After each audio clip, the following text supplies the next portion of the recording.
8 heures, les services de la préfecture s'activent déjà. Comme chaque matin, tout commence par la livraison du courrier. Dans le même temps, à l'autre bout du bâtiment, c'est l'heure de la réunion consacrée à l'agenda du préfet, un moment habituellement interdit à la presse. Donc le 23, je serai à Paris. Bernard Schmelz, préfet de Côte-d'Or et de région, est entouré de sa garde rapprochée. Sous-préfet, directeur de cabinet, secrétaire adjointe aux affaires régionales. Au total, une dizaine d'autorités, sans oublier un stagiaire de l'ENA. Pour le 30, la réunion avec les délégués du préfet, il ne sera pas inutile qu'on puisse passer au préfet. En ce début de réunion, celle que tout le monde écoute, c'est l'assistante du préfet. À la baguette, ou plutôt au crayon, Carole Rattel supervise tous les rendez-vous et interventions du représentant de l'État. Et à 16h30, vous savez, on a parlé hier de l'interview SNCF. Sur Belfordel. Oui, voilà. Très bien. Après avoir détaillé l'agenda, place à l'examen des dossiers en cours. Et la confidentialité oblige, tout comme Carole, nous sommes invités à quitter la réunion.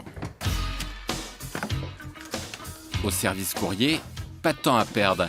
300 plis simples et une soixantaine de recommandés. Valérie et Céline ont 1h30 pour traiter les 3 caisses de courrier arrivées ce matin. Il y a la multiplication des courriels, des téléprocédures qui ont fait baisser le niveau du courrier, quoi. Mais il reste quand même important car nous sommes également préfecture de région, outre préfecture de département. Bureau du préfet, carte grise, immigration, ici arrive le courrier destiné aux différents sites et services de la préfecture. Les 3/4 des personnes qui écrivent ne marquent pas forcément sur le recommandé la nature du service.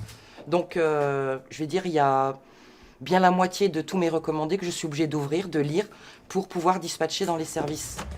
10 heures, commence la valse du courrier. Chaque service vient récupérer ses plis. À la fin de la réunion du préfet, le bureau de son assistante prend des allures de hall de gare. Pour vous, non. Moi, j'ai ça, c'est pour la... Rectification d'agenda, transmission de notes de synthèse, Carole Rattel veille au grain, et non sans une certaine fermeté. Pour un rendez-vous à 11h, une circulaire de 10 pages. C'est limite. Filtrer les demandes, organiser l'emploi du temps, Carole chaperonne véritablement le préfet pour faciliter ainsi au mieux sa mission.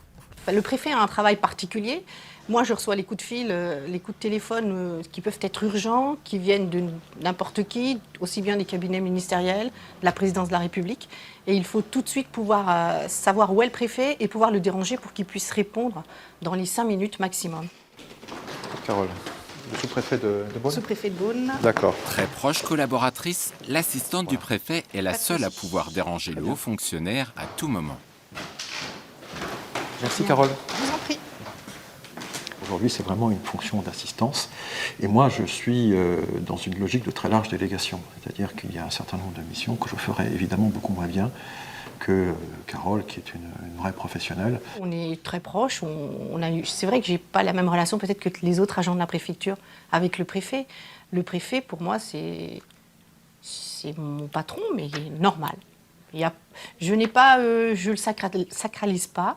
Pour moi, il a un travail particulier, mais c'est un homme normal.